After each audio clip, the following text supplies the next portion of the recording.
ఫరో మోషే పంపినప్పుడు మొదటి రోజు విన్నాడు, సరే అన్నాడు. తర్వాత 1-2 సార్లు కార్యాలు చేసినప్పుడల్లా, అయ్యా నేను నీ మాట విని జనాన్ని పంపించేస్తా, దయచేసి నా మాట విను, తెగులు ఆపే అన్నాడు. ఆపేశాడు. కానీ ఫరో కఠినమవుతూ వచ్చాడు. కానీ తన జీవితంలో పొరపాటున లోబట్టడానికి ఇష్టపడాల. మొదటిసారి ఫరో ఇష్టపడ్డాడు అనుకో, ఆ మొదటి తెగులుతో ఆగిపోయి జీవితాన్ని సరి చేసుకుంటే మళ్ళా ఈగలు వచ్చాయి కాదుగా, కఠినపరుచుకుంటే పేలు వచ్చాయిగా, కఠినపరుచుకుంటే కప్పలు వచ్చాయిగా. అట్లా కఠినపరుచుకుంటూ పరుచుకుంటూ వెళితే వడగండ్లు వచ్చి పడ్డాయి. ఇక చివరికి ఆ ఇంటి మీదకి దుఃఖం వచ్చి పడిపోయింది. దేవుని చెయ్యేమో చాపుతానే ఉన్నాడు. అయ్యా నీరు పోస్తా, అయ్యా ఎరువు వేస్తా, నువ్వు పచ్చగా మారాలి, నీ పిల్లలు వర్ధిల్లాలి. మరి యేసే ఎరువంతా ఎక్కడికి వెళ్ళినట్టు? ఆయన చూపిన కృపంతా ఏమైనట్టు?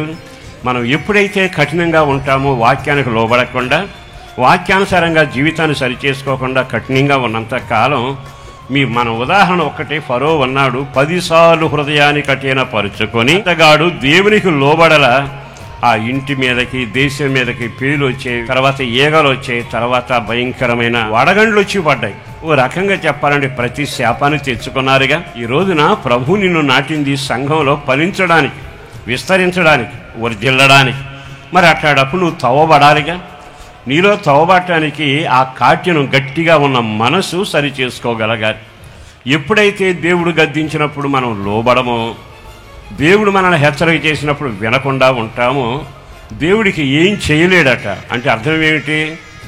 లోబడతామేమని చేతులు చాపుతాడట, పిలుస్తాడట. కానీ పిలిచినా లోబడక, మనం పిలిచిన ఆయన మాట వినకుండా సాగితే ఆయన అనుకుంటాడు కదా, దీవిద్దామని నేను వచ్చాను, కానీ దీవెనకి ఇతను అనుకూలంగా లేడుగా. అందుకంటాడు అతను, పరివాడు తవ్వుతానయ్యా, ఈ గట్టి నేలను తవ్వుతాను, ఈ కఠినమైన మనసును తవ్వుతాను, అప్పుడు ఎరువేద్దాం, అప్పుడు నీరు పోద్దాం, మంచి ఫలితం వస్తుంది.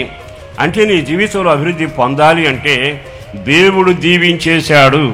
అవి ఎప్పుడో మనకు వచ్చాయి, కానీ మనం పొందగలుగుతున్నామా? దేవుని దీవెనలు కొంతమందికి రేపిస్తా, ఎళ్ళిస్తానని చెప్పరా. ఏమన్నాడు తెలుసా? మీరు ఫలించండి, విస్తరించండి, అభివృద్ధి పొందండి. అడుగు వాటికంటే, ఊహించే వాటికంటే గొప్ప కార్యాలు.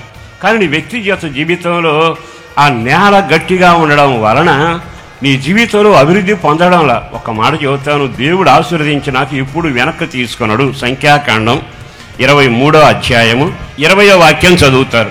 ఇదిగో దీవించమని నాకు సెలవాయను, ఆయన దీవించను, నేను దానిని మార్చలేను. యాజకుడు దీవించాడు గనక నేను దీవిస్తాను అంటలా. నాకేమో దీవించమని సెలవు ఇచ్చాడు, ఆయన కూడా దీవించేసేసాడు.